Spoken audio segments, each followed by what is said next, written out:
মোহাম্মদ সুলাল মুক্তাদির নাহিদ 10078 মোহাম্মদ সুলাল মুক্তাদির নাহিদ সে pass হয়েছে। মোহাম্মদ আপন দুলাল 0065 মোহাম্মদ শাফিউল ইসলাম 10th হয়েছে।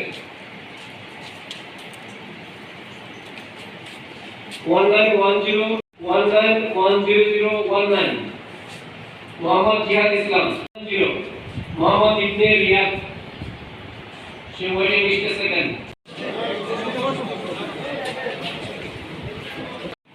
এই হলো আমাদের চূড়ান্ত রেজাল্ট আর কি। তো আমরা তোমাদের সবাইকে স্বাগত জানাই। একজন করে দিই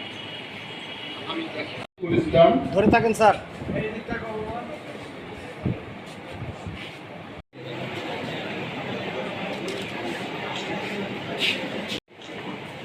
কিন্তু অনেক ট্যালেন্টেড, অনেক ট্যালেন্টেড।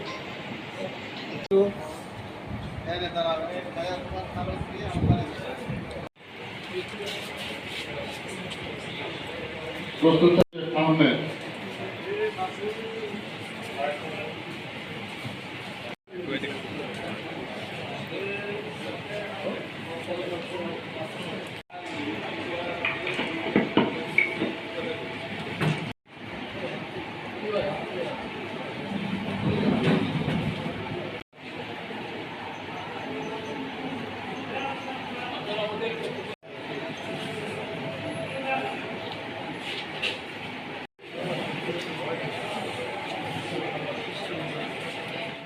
আমি জয়পুরহাট ট্রেনি রিক্রুট কনস্টেবল পদে আজকে প্রথম হয়েছি, নিয়োগ পরীক্ষায় প্রথম হয়েছি।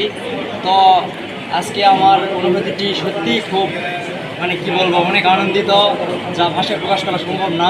এবং আমি সকলের কাছে দোয়া প্রার্থী, আমি যেন দেশবাসীর জন্য ভালো কিছু করতে পারি এবং জনগণের সেবা করতে পারি।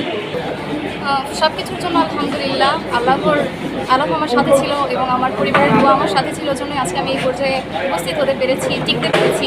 যখন আমি প্রথম দিন আসলাম এখানে, ভাবলাম এতগুলো ক্যান্ডিডেট, এর মধ্যে কি আমি সফলতা পাবো, আমি কি জায়গা দখল করে নিতে পারবো একটা। কিন্তু আজকে এই পর্যায়ে যে আমি আসবো, এখনও আমার বিশ্বাস হচ্ছে না। তো অবশ্যই সব মিলে আলহামদুলিল্লাহ অনেক ভালো লাগছে। গ্রাম পুলিশ, আমি এখানে অ্যাপ্লাই 120 টাকা দিয়ে অ্যাপ্লাই করতে আসছিলাম। তো এখানে মূল কথা হচ্ছে কি, নিজের শ্রেষ্ঠ পরিশ্রম দিয়ে মাঠটা ঠিক মতো করতে পারলে আর কি সফল হতে পারবে। টিআরসি নিয়োগ জুন 2025 জয়পুরহাট জেলায় মোট 1294 জন অ্যাপ্লিক্যান্ট অ্যাপ্লাই করে, সেখান থেকে 864 জন ফিল্ড টেস্টে তারা অংশগ্রহণ করে। লিখিত পরীক্ষায় 180 জন অংশগ্রহণ করে, সেখান থেকে 25 জন লিখিত পরীক্ষায় পাশ করে। 25 জনের মধ্য থেকে চূড়ান্ত ভাইবার আজকে আমরা 13 জন সিলেক্ট করেছি। এর মধ্যে 2 জন নারী এবং বাকি 11 জন পুরুষ সদস্য। এদের সবারই আর্থিক অবস্থা তেমন একটা ভালো নয় এবং সম্পূর্ণ স্বচ্ছতার ভিত্তিতে, যোগ্যতার ভিত্তিতে তাদের নিয়োগ প্রক্রিয়া আমরা সম্পন্ন করেছি। এটা কেবল 120 টাকা ফি।